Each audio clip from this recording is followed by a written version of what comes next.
What's up, nerds and nerdettes and wee little nerdlings all? It's your buddy Big Johnny G for Two Gun Pixie presents Legendary Gaming. Shut up and sit down. What's up, Pixie Posse? We little pixels all. I'm your buddy Big Johnny G, and thank you for checking out Two Gun Pixie, your gateway to legendary gaming. Now, we drop a video every day of the week. On Tuesdays, we drop Tabletop, Takeout Tuesdays, but there is a different video, a different episode, a show every day of the week. We go live on Friday and Sundays, but the rest are all pre-scheduled. They're pre-filmed, pre-edited, pre-uploaded, ready to drop.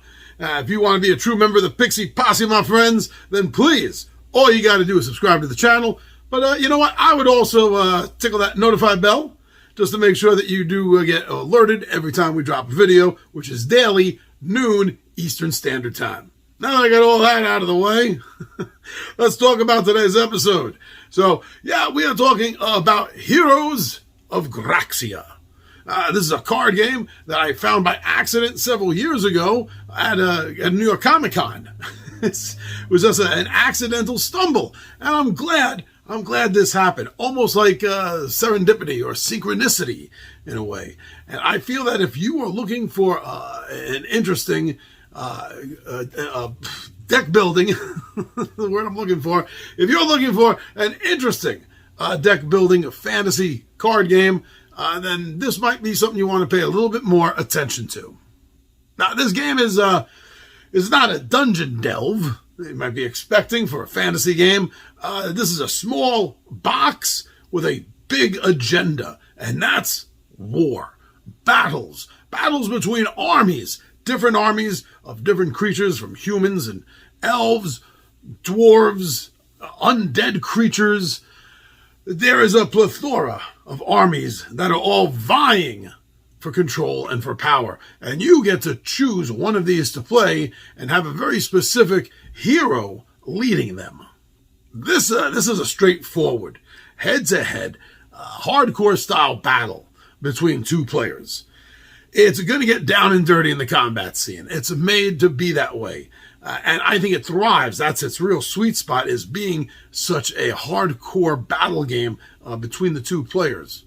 Now, something else that this brings to it that you don't see in card games, in other combat card games such as this brings miniatures, the use of miniatures. Now, it doesn't use, army miniatures, or miniatures to represent your army, but there are miniatures to represent the particular hero who is the so-called, I guess you could say, the general, the leader of your particular army of creatures, humanoids, whatever. And it does give this great visual pop to your table that you don't get when you're playing card games. And to me, that's a little bit of a standout. Now, I know it doesn't do anything for the rules of the game, but just for the looking at it, wanting to see it, having it down on the table, the presentation definitely gets a thumbs up. Now, there is... I haven't played this particular aspect of it. It's just never come up. But there is a way, there's an adaptation to the game, a variant to the game where you are battling monsters instead of going head to head with each other's armies. So that's one thing I can't comment on. And if anyone out there has played this game in that style, then please put it down in the comments so we can all find out about it. But I think it's interesting that this game does deliver that extra play mode. You don't see that a lot in games like this, that they're giving the extra modes like that. So that's cool. That's nice. I like that. It kind of helps with replayability a little bit, right?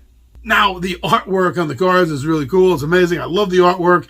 It helps bring things to life. It helps take another step towards your suspension of disbelief in a sense, because the artwork is that good and you do kind of focus on it a little bit, and the images that it can create, unless you suffer from aphantasia. But then I guess playing games with imagination is kind of tough.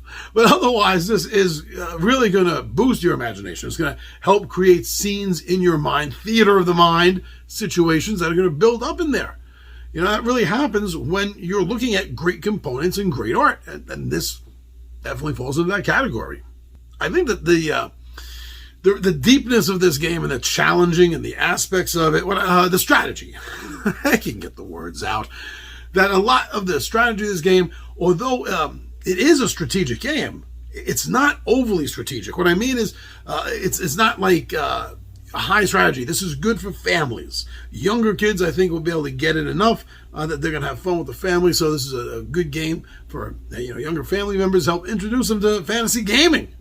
That's always a plus. You always want to do that, right? Find the great game, the good game that's going to promote a little bit of a growth of imagination. That'll take someone pretty far, having an imagination.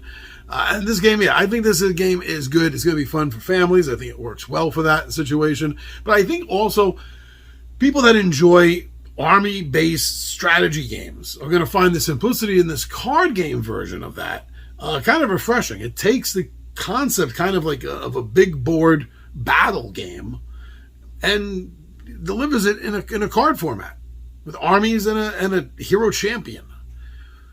They did a good job on that. It's gonna do its purpose. It's gonna give you a lot of fun while having this fantasy-based war battle against each other, or maybe for the monsters. But there's a lot of replayability in this, whether you're playing against it as monsters or whether you're playing against each other. I mean, really, it's all replayability because you never know what another person's going to do. They're never going to do the same thing twice. You have multiple decks of creatures to choose from, so you are going to be doing different things because you're going to have different armies. Good replayability. So yeah, if you are looking for a card management, a deck building, fantasy combat game that's not really a dungeon delve, it still has monsters, and you get to battle, then please check out Heroes of Graxia.